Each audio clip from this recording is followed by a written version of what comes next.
හරි. එතකොට 2026 level exam එකට තව තියෙන්නේ හරියට මාස දෙකකටත් වඩා අඩු කාලයක්. ඉතින් මේ මාස දෙක ඇතුලේ ඉහළම ලකුණකට යන්න. හරිද?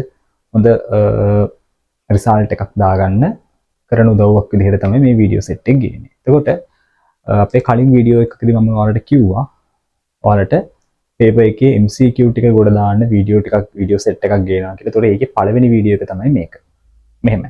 මේකෙදි පළවෙනි වීඩියෝ සෙට් එකෙන් අපි දැන් ඔයාලට මම කිව්වේ MCQ පේපර් එක ගොඩ දාන්න උදව්වක් දෙනවා කියලානේ. එතකොට MCQ පේපර් එකේ පළවෙනි MCQ 10ට මේ පාර එන්න පුළුවන් මාතෘකාව මොනවාද සහ ඒකට දාලා ටියුට් එකක් ඔයාලට මේකේ දෙනවා. එතකොට අද මේ වීඩියෝ එකේ ගේන්නේ මේ මාතෘකාව වලින් එන්න පුළුවන් එක මාතෘකාවක් ඔයාලට කියනවා සහ ඒක පාඩම් කරගන්න ලේසි වෙන්නේ ටියුට් එකක් දෙන එක තමයි වෙන්නේ. එතකොට කෙටි මේ වීඩියෝ එක තමත් කෙටි මේකේ මම ඔයාලට තියරි ඉගෙනවීමක් මොකක්වත් නෙමෙයි කරන්නේ. ඔයාලට මම පාඩම් කරන්න ඕන කොටස මොකක්ද කියලා කියනවා සහ ඒක පාස් පේපර්ස් වල ඇවිල්ලා තියෙන විදිහ පෙන්වුම් කරනවා. හරිද?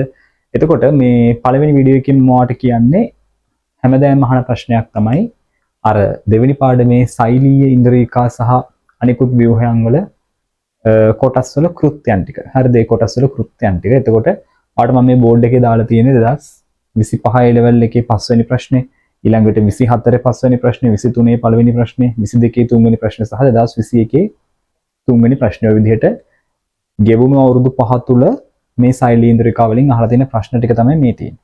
හරිද? එතකොට ඒ කියන්නේ මේ අවුරුද්දටත් එන්න පුළුවන්. හරිද? ඒ හින්දා අනිවාර්යෙන් ඔයා ඒ ටික පාඩම් කරගන්න. දැන් ඔයාට මේක පාඩම් කරන්න ලේසි වෙන්න මම ටියුට් එකක් දාලා තියෙනවා. ඒක පල්ලෙහා description box එකේ link එකක් තියෙනවා. ඒකෙන් ගන්න. එහෙම නැත්නම් අපේ Telegram channel එකට join වෙන්න.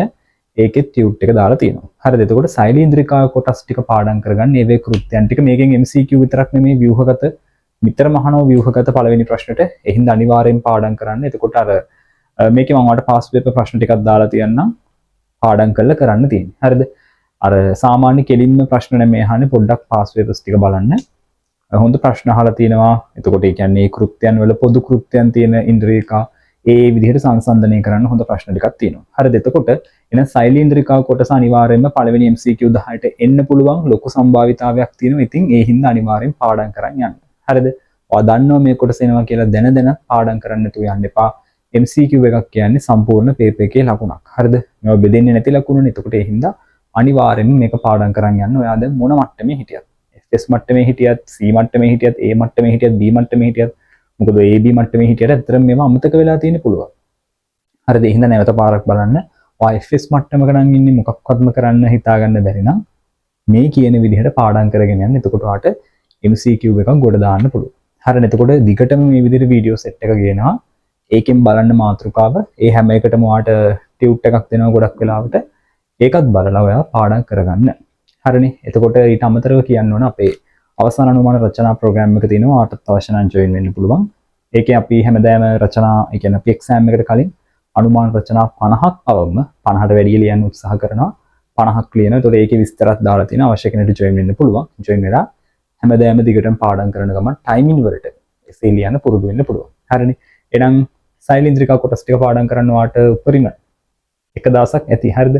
එක්සෑම් එක දැන් ගොඩක් ළඟයිනේ. උපරිම දවසක් ඇතුළත ටියුට් එක බලන්න හොඳට පාඩම් කරන්න, මතකින් ලියන්න, ලියලා පාස් පේපර් MCQ ටික කරන්න. එතකොට මේ පාර පේපර් එකට MCQ එකක් ආවොත් ඔන්න ලකුණක් ගොඩ. හරිනේ? අපි ඊළඟ වීඩියෝ එකෙන් ඉතුරු MCQ වලට එන්න පුළුවන් තියරි කොටස් මොනවාද කියලා සාකච්ඡා කරමු.